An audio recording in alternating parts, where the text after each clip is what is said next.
Good morning everyone and welcome to you all in my channel doctor Anshuman Suman. आशा करते हैं आप लोग सभी स्वस्थ और अच्छे होंगे और अपने लक्ष्य के प्रति एकाग्र होंगे। आज हम लोग मौलिक कर्तव्य पर बात करेंगे। जैसा जानते हैं कि हमें भारतीय संविधान ने मौलिक अधिकार दिए हैं और साथ ही साथ संविधान में हमारे लिए राज्य के नीति निर्देशक तत्व हैं। ऐसे में नागरिकों का अपना कर्तव्य होना आवश्यक है। नागरिक को भी अपने तरफ से वैसे कर्तव्य करने चाहिए जिससे देश की उन्नति और देश की गरिमा बरकरार रहे। अतः आज का यह टॉपिक्स अति महत्वपूर्ण होने वाला है और हम लोग आज इसमें पढ़ेंगे कि हमारा जो मौलिक कर्तव्य है ये दुनिया के किस संविधान से अभिगृहित किया गया है, इसके महत्व क्या है, कितने प्रकार के हैं, कौन सी समिति इस मौलिक कर्तव्य के बारे में सिफारिश किया है। इन सारे प्रश्नों को आज हम लोग बेहतर ढंग से पढ़ेंगे। अंत में हम लोग इससे संबंधित कुछ प्रश्न को भी करेंगे ताकि इसमें और क्लैरिटी आ जाए। तो चलिए हम लोग देखते हैं मौलिक कर्तव्य के बारे में। मौलिक कर्तव्य अर्थात फंडामेंटल ड्यूटीज। फंडामेंटल ड्यूटीज जो हमारे संविधान में भाग 4 के को और अनुच्छेद 51 के को में जोड़ा गया है, यह वस्तुतः रूस की संविधान से लिया गया है। इसके आगे हम लोग एज पर द स्लाइड्स जाएंगे ताकि कंटेंट्स क्लियर हो और समझने में आसानी हो। आइए हम लोग देखते हैं। तो जो मूल कर्तव्य है जिसको हम लोग फंडामेंटल ड्यूटीज कहते हैं, वस्तुतः सरदार स्वर्ण सिंह समिति के सिफारिश पर भारतीय संविधान में आया और हमने आपको पहले ही कहा कि ये जो मूल कर्तव्य है रूस की संविधान से अभिगृहित है। आगे मूल कर्तव्य हम लोग किस संविधान से लिए हैं? रूस की संविधान से लिए हैं। मूल कर्तव्य की वस्तुतः जरूरी 1975 से 77 के बीच में महसूस किया गया। 1975 से 77 के बीच में इंदिरा गांधी की सरकार ने जब भारत में इमरजेंसी लागू किया तब मूल कर्तव्यों की जो एक प्रकार से आवश्यकता पड़ी और उसके बारे में गहन अध्ययन हुआ कि नागरिकों का वस्तुतः क्या कर्तव्य होने चाहिए। और इसी संदर्भ में सरदार स्वर्ण सिंह समिति का निर्माण हुआ कब?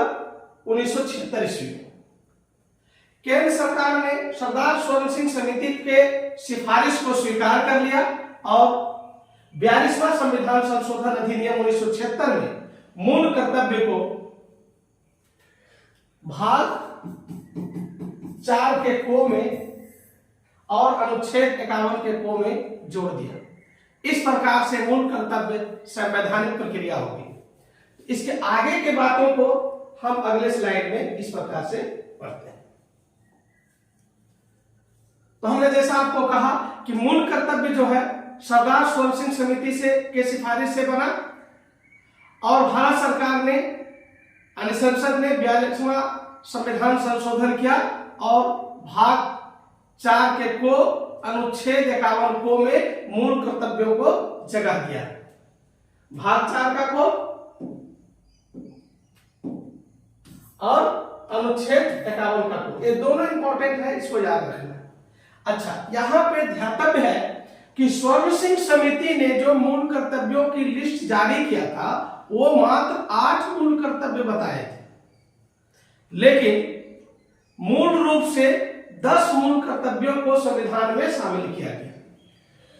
तो अगर टेक्निकली क्वेश्चन अगर इस प्रकार से निकले कि स्वर्ण सिंह के सिफारिश में कितने मूल कर्तव्य थे तो उसमें 8 ही मूल कर्तव्य थे, लेकिन संविधान में जोड़े गए कितने?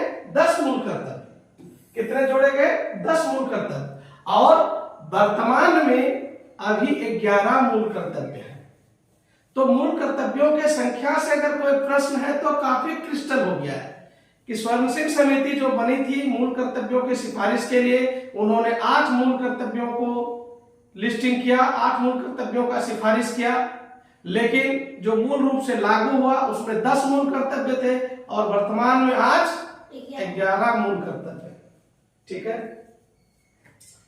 11वां जो मूल कर्तव्य है 2002 ईस्वी में 86वां 86 क्या 86 86 संविधान संशोधन अधिनियम के द्वारा एक और मूल कर्तव्य, ये जो हम 11 का बात कर रहे हैं, 11वां जो जोड़ा गया। इस प्रकार वर्तमान में मूल कर्तव्यों की कुल संख्या कितनी हो गई? 11 हो गई। और ये 11वां मूल कर्तव्य क्या है उसको भी हम लोग आगे की स्लाइड में पढ़ लेंगे। आइए एक एक करके हम कुल 11 मूल कर्तव्यों को सीखें। मूल कर्तव्यों को याद कर लेनी बहुत जरूरी है, क्योंकि जिस प्रकार से अभी प्रश्न पूछे जा रहे हैं तो आपको ये भी पूछ लेते हैं कि इनमें से कौन मूल कर्तव्य का हिस्सा है, कौन मूल कर्तव्य का हिस्सा नहीं है।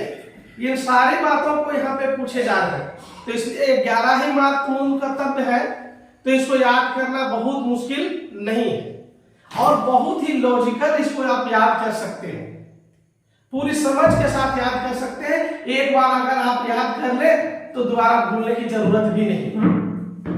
अब बेसिकली मैं 11 मूल कर्तव्यों को समझने की जो अवधारणा है उस पर हम चर्चा करते हैं। जैसे कि मूल कर्तव्य किस पर लागू होता है? मूल कर्तव्य सिर्फ और सिर्फ भारत के नागरिक पर लागू होता है। अन्य किसी देश के नागरिक, जैसे विदेशी सैलानी, विदेशी यात्री जब यहाँ पे आते हैं, बिजनेस पर्सन आते हैं, उन लोगों पर मूल कर्तव्य लागू नहीं होता है। मूल कर्तव्य लागू होता है भारत के नागरिक पर।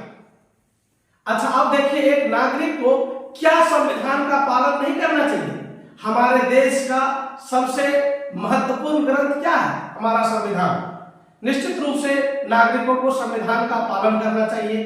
तो एक मूल कर्तव्य जो है 11 में से हम लोग सीख गए। पहली बात क्या सीखे? संविधान का हमको पालन करना चाहिए। तो संविधान का पालन करना चाहिए, पहला मूल कर्तव्य है, ये आपने सीख लिया, वेरी इजी।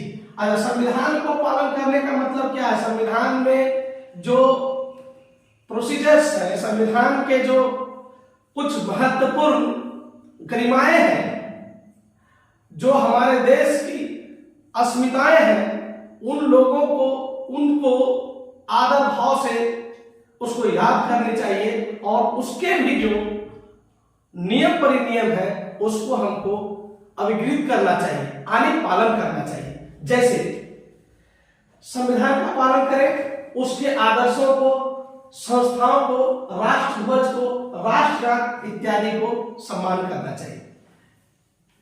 एक नागरिक को अपने राष्ट्रगान और अपने राष्ट्रध्वज का तो किसी भी सूरत में सम्मान करना चाहिए और उच्च आदर्शों को भी सम्मान करना चाहिए। तो पहला पॉइंट तो क्लियर हो गया कि संविधान का पालन करें, राष्ट्रध्वज, राष्ट्रगान इत्यादि का सम्मान करें। जो दूसरा महत्वपूर्ण फंडामेंटल ड्यूटीज, मौलिक अधिकार है, वो ये है कि आप जानते हैं कि हमारा देश अंग्रेजों के अधीन लगभग 200 साल तक गुलाम बनकर रहे। हम औपनिवेशिक युग में, हम औपनिवेशिक काल में समय बिताए। उस समय अंग्रेजों से छुटकारा पाने के लिए, स्वतंत्रता की लड़ाई लड़ने के लिए कई वीरों ने अपनी जान तक गंवा दी। उन वीरों के मन में जो भाव था, उनके जो उच्च आदर्श थे, क्या उसको मिटा देना चाहिए? तो बिल्कुल नहीं। तो दूसरा मौलिक कर्तव्य हमारा यही है कि स्वतंत्रता संग्राम के समय जो उच्च आदर्श स्थापित किए गए, उनका हमको सम्मान करना चाहिए और उनके दिखाए गए रास्ते पर हमको चलना चाहिए। Very simple. पहले तो हम लोग संविधान को पालन किए और दूसरी बात, स्वतंत्रता संग्राम में जो उच्च आदर्श निकले उसका हमको क्या करना है? सम्मान करना है और उसके आदर्शों के आधार पर हमको आगे बढ़ना है। ठीक है, तो 2 पॉइंट क्लियर हो गया। पहला तो आप देखिए कि संविधान का पालन किए, राष्ट्रध्वज और राष्ट्रगान का सम्मान। उसके बाद स्वतंत्रता के लिए हमारे राष्ट्रीय आंदोलन को प्रेरित करने वाले उच्च आदर्शों को हृदय में संजोए और उसका सम्मान करें।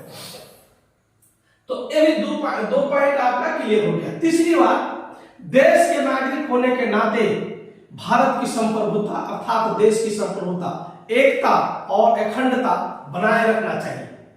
एकता और अखंडता पर कभी भी नागरिकों को प्रश्न चिन्ह उठाना नहीं चाहिए। एक सच्चे नागरिक होने के नाते देश की एकता, संप्रभुता और अखंडता बनाए रखनी चाहिए। तो 3 पॉइंट हो गए। पहला, संविधान का पालन करें, दूसरा, स्वतंत्रता संग्राम में उच्च आदर्शों को पालन करें, और तीसरा, देश की एकता, अखंडता और संप्रभुता को बनाए रखें। ठीक है। चौथा इज वेरी इंटरेस्टिंग। चौथा कहता है कि राष्ट्र आबाद किए जाने पर राष्ट्र की सेवा करें। हम जब जिस देश का नागरिक है, हमको इतना जरूर करना चाहिए कि जब देश को हमारी जरूरत पड़े तो हम देश के लिए काम आए। तो चौथा यही है, कहते हैं कि राष्ट्र का जब आह्वान हो तो हमको उस राष्ट्र की सेवा करनी चाहिए। यह तो बहुत ही सिंपल है। आप देखिए, किसी घर में रहते हैं तो घर का गार्जियन जब आपको जरूरत समझता है, आपको कुछ काम देता है तो आप करते हैं। बाजार जाने के लिए कहता है बाजार जाते हैं, स्कूल जाने के लिए कहता है स्कूल जाते हैं।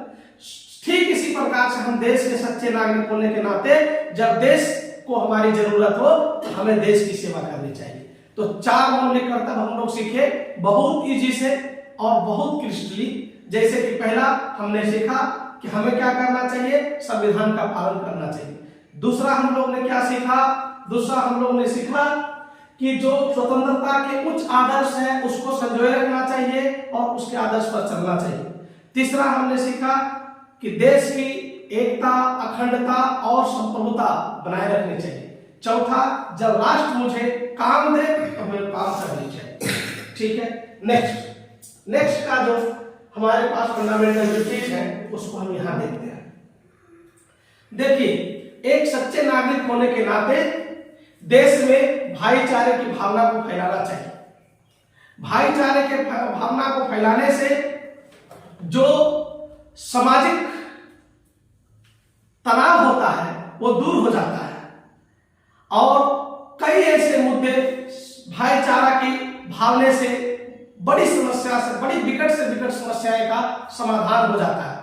तो हमारा कर्तव्य भी है कि लोगों में समरसता और भाईचारे की भावना का निर्माण करें, जिससे समाज स्वच्छ हो, जिससे समाज में समन्वयता हो और हम विकास की राह पर तेजी से बढ़ सकें।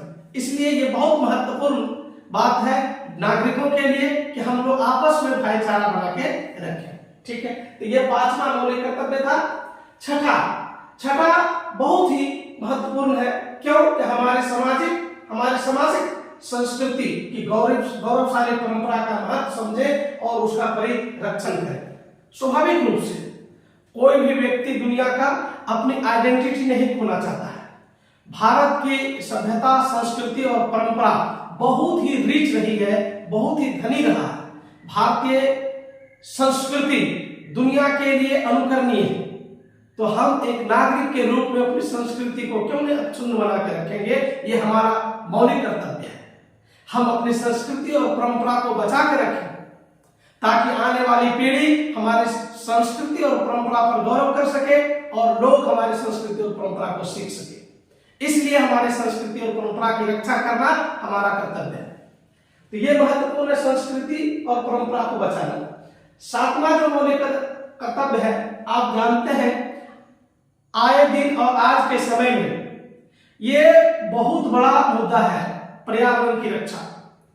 आप जानते हैं कि जिस प्रकार से पूरे विश्व में अंधाधुंध विकास की बयार बह रही है, विकास का जो हवा बह रही है, उस विकास की बयार में पर्यावरण को बड़े पैमाने पर क्षति पहुंचाया जा रहा है।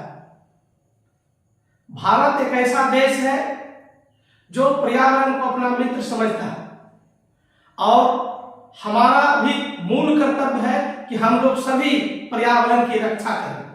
पर्यावरण की रक्षा करने का तात्पर्य हुआ हम पेड़ों की रक्षा करें, हम झील की रक्षा करें, हम तालाबों की रक्षा करें।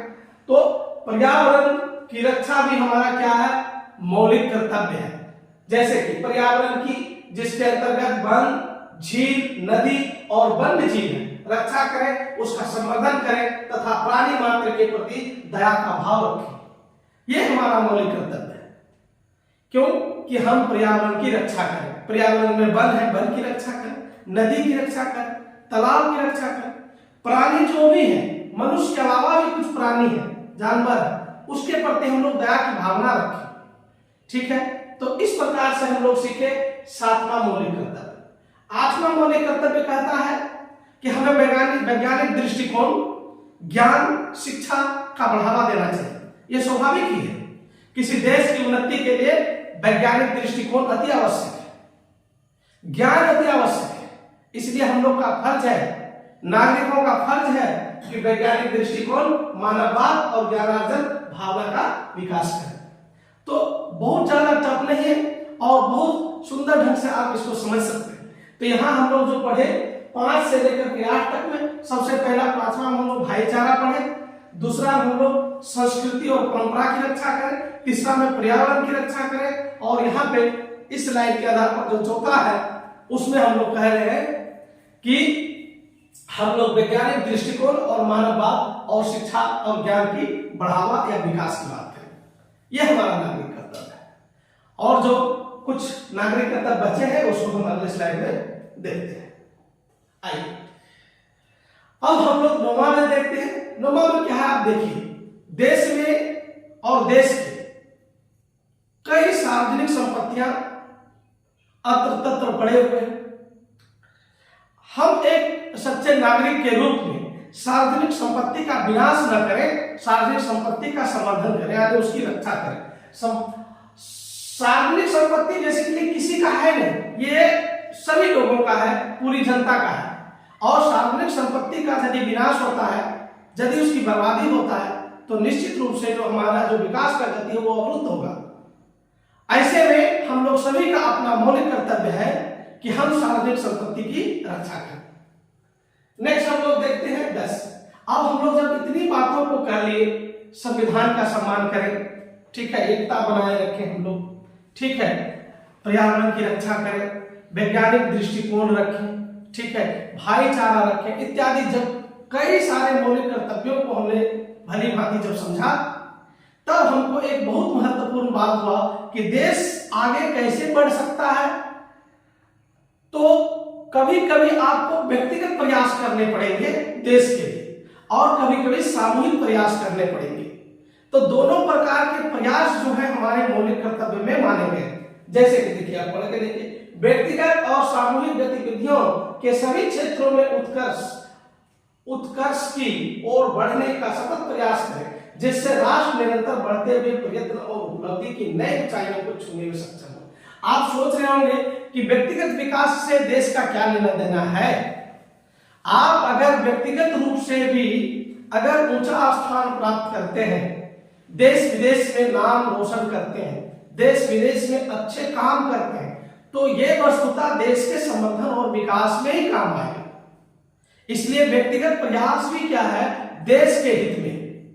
और व्यक्तिगत विकास, आप व्यक्तिगत विकास करके देश हित को पहुंचा सकते हैं, उसी प्रकार से सामूहिक विकास भी आप जो करते हैं तो ये भी देश हित के लिए। ये हमारा कर्तव्य है कि देश हित में अपना खुद का विकास करें और सामूहिक रूप से भी विकास करें। और अंतिम जो मूल कर्तव्य है जिसके बारे में हमने चर्चा किया, वो अंतिम मूल कर्तव्य 86 संविधान संशोधन में आया है, ठीक है, इसमें 86 संविधान संशोधन में आया है, ठीक है।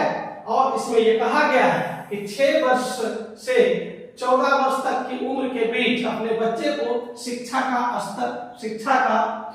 अवसर उपलब्ध कराएं।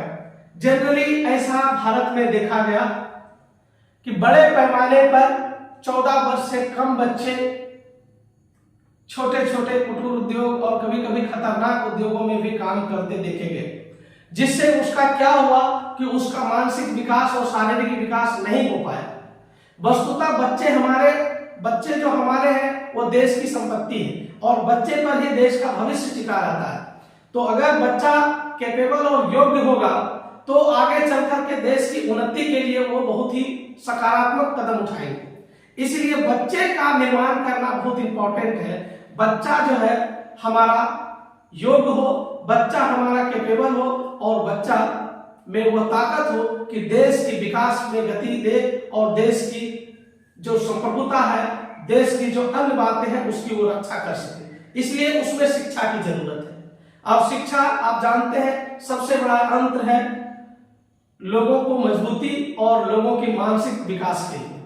इसलिए बच्चे के विकास के लिए 6 से 14 साल के बच्चों के लिए शिक्षा की व्यवस्था करने का जो काम किया गया, ये मौलिक कर्तव्य के अधीन रखा गया, ताकि भारत के नागरिक इस बात को समझे कि आपका यानी माता पिता का कर्तव्य है कि 6 से 14 वर्ष तक के बच्चे को कम से कम उसको जरूर शिक्षा दिया जाए। ठीक है, तो ये आपने 11 मौलिक कर्तव्य को सीख लिया।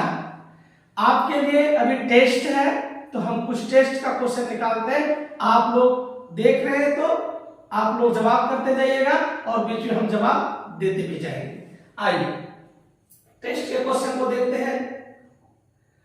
पहला क्वेश्चन है, निम्न में से कौन सी एक समिति ने नागरिकों के मूल कर्तव्य को 1976 ईस्वी में सम्मिलित करने की अनुशंसा की? आपके लिए बहुत ज्यादा कठिन क्वेश्चन नहीं है, क्योंकि आपने इस बात को बहुत भली भांति समझ लिया है। इसका आंसर होगा स्वर्ण सिंह समिति। ठीक है, नेक्स्ट क्वेश्चन, निम्नलिखित में से किस वर्ष संविधान में मूल कर्तव्यों को अंततः स्थापित किया गया? तो 42वां संविधान संशोधन से 1976 ईस्वी में इसको मूल संविधान में जोड़ा गया। ठीक है, किसमें? भाग 4 का को और अनुच्छेद 51 का को में जोड़ा गया। मौलिक कर्तव्यों को निर्धारित किया गया किस संविधान संशोधन में? 40वां, 43वां, 42वां, 39वां। तो ये समझिए, ये 42वां। ठीक है, नेक्स्ट देखते हैं। आइए, 1976 ईस्वी में 42वें संविधान संशोधन द्वारा संविधान में नागरिकों के लिए कितने मौलिक कर्तव्य निश्चित किए गए? ये क्वेश्चन देखिए, 1976 के 42वां संविधान संशोधन पूछा है, तो वर्तमान वाला में कंफ्यूज नहीं होना है, साफ साफ लिखा हुआ है। 1976 के में 42वें संविधान संशोधन में नागरिकों के लिए कितने मौलिक कर्तव्य निश्चित किए गए? तो 1976 में 10 किए गए थे निश्चित। कितने?